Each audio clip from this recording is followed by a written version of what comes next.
Hey, it's Reggie and Cheryl here with you. We're coming to you today with a little bit different video.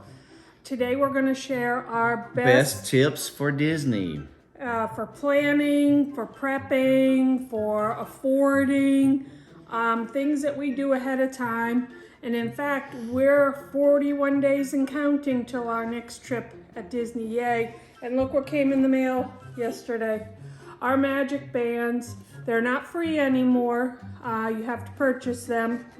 But I chose ones that were... I can't get it out of the box. I chose ones that were $5. Now, we already have magic bands. I just thought I liked the black and white. They are doing a new system where you can do it on your Apple Watch or your Apple phone. But I like the fun in getting new magic bands. That's just me, but. All right, tip number 1, when you book with Disney, your vacation package, which will include your resort stay, your tickets, and your dining, you'll pay a $200 deposit the day of that you book. And you can do this too with just a hotel stay as well. $200 deposit, and then you can make payments. So say you booked a vacation for 2022. Today you'd put $200 down and then just make payments. Monthly payments. Monthly payments. Or you can pay more. But you have up until, I believe it's 45 days to your travel days. I think it is 45 days. To pay it. But usually Disney will work with you on that. But that's a good tip, that if you want to book a vacation, you only need $200. You don't need the several thousand that it sometimes costs. Number 2. Tip number 2 is plan. Create a calendar of some sort on a piece of paper on your vacation days and plan each day. Why this is important? Because now you have to reserve your park that you're going to. So say you're going to have a day at Hollywood Studios, you have to reserve it beforehand, which means you also need a park ticket. So you need a park ticket and your park reservation. So planning is important. I've heard a few nightmare stories about spring break that's happening last month and this month, that people bought their tickets, got their resort stay, but never booked the parks, and then they're full. You have to now book the park because they're keeping an exact tally of how many people are coming. Which is also good for Disney because they know who's going to be at what park, what days, so they can kind of, plan for the staff to be there too as well. Yeah. As far as planning, plan your park ticket, your park reservation. Then plan your day. Say you're going to Hollywood Studios. Figure out what you're doing for breakfast. Hollywood Studios. What you're doing for lunch. What you're doing for dinner. Snacks. Everything that you need to know about Disney is online. You need to download the My Disney Experience app. And you can research any restaurant, quick service, or table service, see how much things cost, and get a general idea. But plan your days at Disney. All right, now we're on to, this leads into tip number 3, which is dining reservations. Now, when it comes to dining reservations, you will have 60 days in advance to book your dining. If you're staying in a Disney resort. If you're staying off property, which is in a condo, an Airbnb, or in a hotel outside of the Disney bubble, you'll only have 30 days to book. And what I say about that is just know that there are 2 types of dining at Disney: quick service and table service. Quick service now is all done by mobile ordering. You have to have your app and mobile order it. It's very easy. If you can't figure it out, a Disney cast member will be more than happy to show you exactly how to do it. And then you go called up to the window with a number, and you pick up your tray and food. And this is the COVID era that has kind of made it a little bit better. You don't have to wait in long lines at the quick service. Quick service is more like hamburgers, hot dogs, Chicken fingers, French fries. Yep, that sort of thing. Although Disney You're making me hungry. has done a lot as far as quick service. Table service is something you will have to have a reservation for, that what I was talking about before, the dining reservations. Table service is where you will be seated by someone. You'll have a waiter or wait staff server serving you, and it's something that you will be leaving a tip for. So it's more upscale, although you can wear your Disney regular attire. We go in shorts, you know, whatever we're wearing for that day. But there is table service within the parks. There's quick service within all the parks. And everything you need to know about that is on the My Disney Experience app. That's a must. You have to have that. And one quick point that I'm pointing out. Is that right? One quick tip. One quick tip that I'm pointing out is, say you eat at 12 o'clock. Well, don't think at 12 o'clock you're gonna be able to eat right at 12 o'clock with the quick service. Start thinking ahead of time. Start thinking around like 11:15, 11:30. So every place is going to be busy. We tend to try to eat at 11:30, which is kind of our secret tip. Yeah. If you choose to do quick service at 11:30, most of them are open or have just opened at 11:30, and you can get usually in and out without a big crowd. Yeah, it's like 12 o'clock, you want to choose like 11:15 or 11:30 to try to get your food for the 12 o'clock rush. Right. Because if you do it at 12 o'clock, you may not be able to get your lunch until 1 o'clock. You may have difficulty finding seating. And all right, tip number 4. Start buying Disney gift cards. Why am I saying that? This is a way that we have paid for our Disney vacations. When we go to the grocery store, when we go to Sam's Club or Costco, we pick up, or Target, we pick up Disney gift cards. This one we picked up at our local grocery store. It has $50 on it, and this will start adding to our stash. Target, you will save 5% on your purchase of your Disney gift cards. You can pay for the majority of items. I would say 98% of the places at Disney, Disney Springs, Disney Resorts, Disney Parks, accept your gift cards. And it even says on here, Disney theme park tickets, Disney Store, shopdisney.com, Disney Resorts, Disney Cruise Line, Disney Dining, and so much more. It says right on the back there. So you can use this 98% of the places. Some places that will have just a quick little trolley will be cash only or your Magic Band only.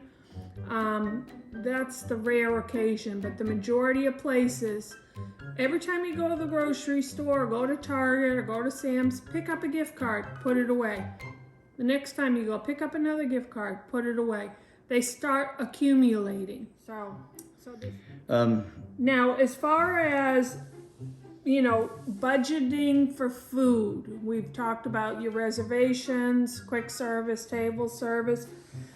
Majority of the places you can use your Disney gift card. You can also use your Magic Band if you have it linked with a credit card on your resort.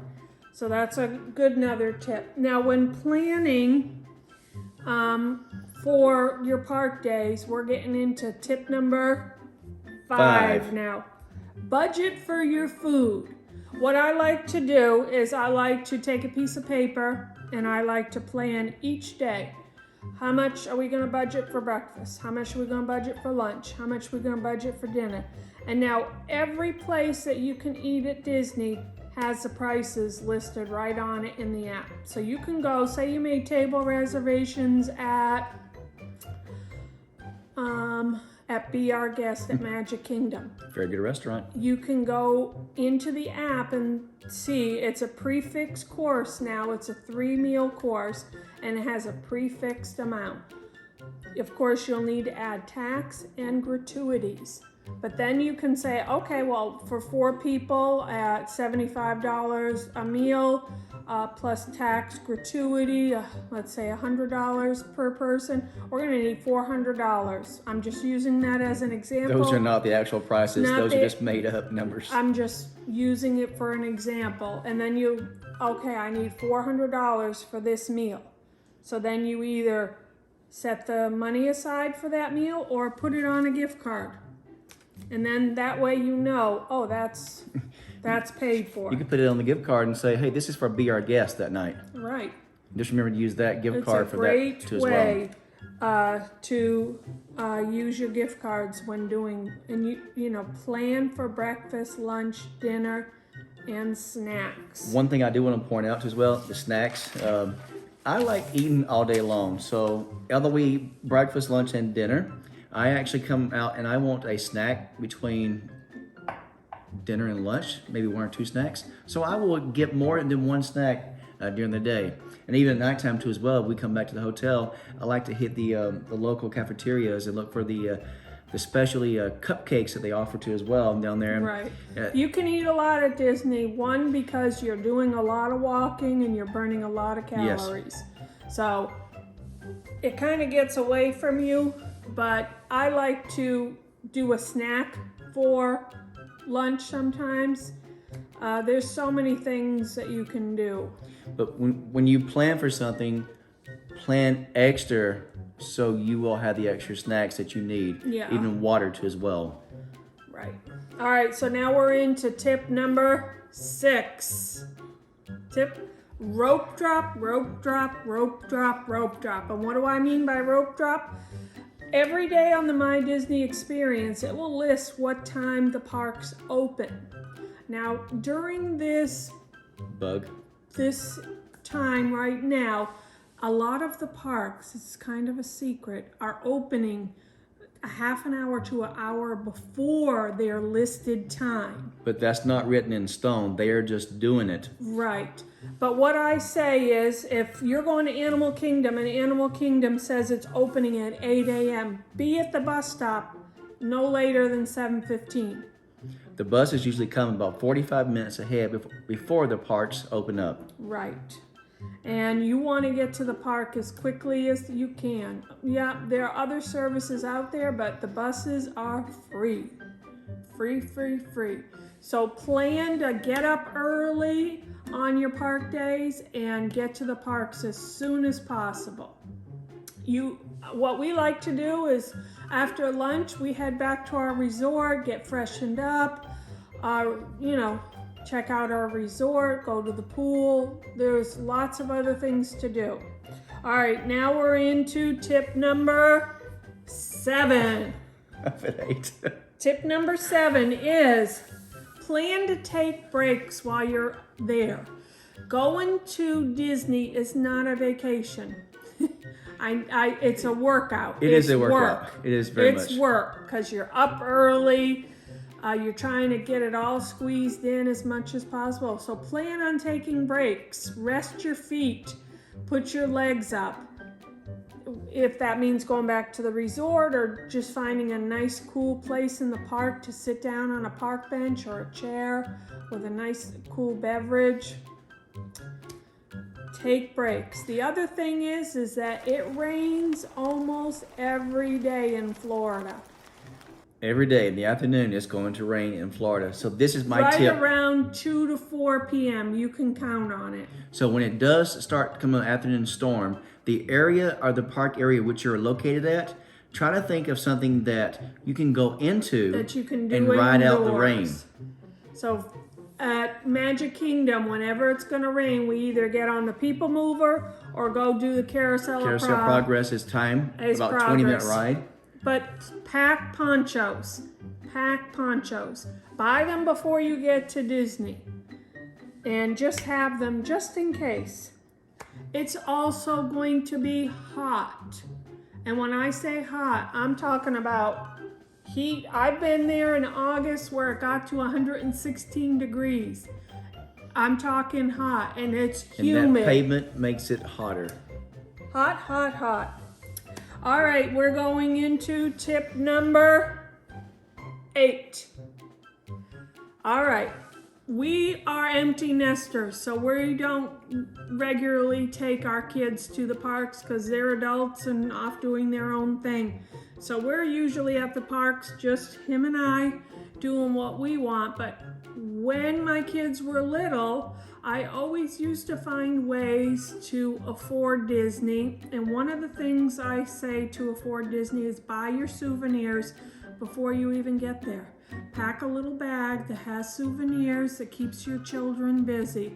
And I'll show you a few things. We went to the Dollar Tree. You want to show them? And they have all kinds of Disney These are from the Dollar Tree. Merchandise. And look at this cute little towel that you can get for them to use at the resort. It came like this, and you just throw it in the pool with them and it will expand. Very cute. And here's the wands at the parks are $20, $30. This one lights up. It may only work for one night, but it's $1. So you could get one for every single day of your trip to have for when it gets dark. It's a great tip. You also can find lots of Disney merchandise at Target, at Walmart, at Kohl's. I buy most of our Disney t-shirts, surprisingly, at Kohl's. That one's from Kohl's. This one's from Main Street, USA. Yeah, this one's from Disney. It was raining one day and it was very cold. Yeah. Walmart and Target will have loads of Disney, like Legos and other Disney style toys that you'll find in the park. So if you've got littles, that's a great place to go and shop the sales. But you also can find Disney merchandise at Dollar Tree, Dollar General, Family Dollar. I'm telling you, the stuff is expensive at the parks and at the resorts. So do yourself a favor and pack a little bag with souvenirs. All right, now we're on to tip number 9. Take days off. If you're planning a whole week at Disney, plan to take a day off. Resort hop. Check out your own resort that you're at. Go to the pool. There's also a mini golf. Go to Disney Springs. Sleep in. One thing we're going to do coming up in our future trip this year, not the one coming up recently, but one thing we're going to do is we're going to go outside of Disney. We're going to go to like the Disney warehouse, character warehouse stuff. We're going to go to like the Disney warehouse character stuff. We're going to go to antique places. Take breaks. You can resort hop. Take a break. It's so fun to resort hop and go to another resort. And how you do that, like say you're staying at Pop, take a bus to a park and then just hop on another bus. Or Skyliner. Or you can hop on the Skyliner. That's true to go to Caribbean and the Riviera. But resort hop. There's so many fun places at the resorts to see. We love Boardwalk. If you walk down past the resort, there's such fun things to do. You also can take their boats that interchange in between Epcot and Hollywood Studios over at Boardwalk, the Yacht Club, and the Beach Club. So it's so fun to hop on a boat and just take a cruise over and relax. All right, so now we're on to tip number 10. You cannot do everything. There, I said it. And you will not have the time to do everything. You can try your best, but as more and more crowds get into the park, the lines will get longer. Well, you just won't be able to see and do everything. You can't possibly go to every table service, every quick service, that's why I say in the first few tips, plan your days. So, plan your park days. You've got to get your ticket, make your reservation for your park, and then plan out your day according to breakfast, lunch, and dinner. We always try to plan for a dinner reservation at a new restaurant that's open down there. Yeah. That's one of the things we like to The do. way I like to do it to not wear myself out is we do quick service breakfast, quick service lunch, and we do table service for dinner. And that allows us time to sit down, relax. We absolutely take our time. We've booked the reservation, so we take our time and we enjoy ourselves. And it's a good time, especially in the summer months, to get some free air conditioning when you're at a table service restaurant. So, all right, so now we're on to tip number 11. So, 11. At the quick service places, as an adult, I can go in and order a child's meal. Why would I do that? Number one, it's cheaper. I said it, it's cheaper. Number two, it's typically the same exact food. Yeah, there's a few things that may not be on the kids' menu, but it's a good way to save a little money and order from the kids' menu. Well, the thing also is she doesn't eat as much as I do. I mean, I can eat every 2 hours, but she will eat a small meal and she's fine for 6 hours. I can't do that. So, I hope you have enjoyed the tips we have shared with you today. Please subscribe, hit that like button, ring that bell notification for the next video that comes out. Thank you so much for watching.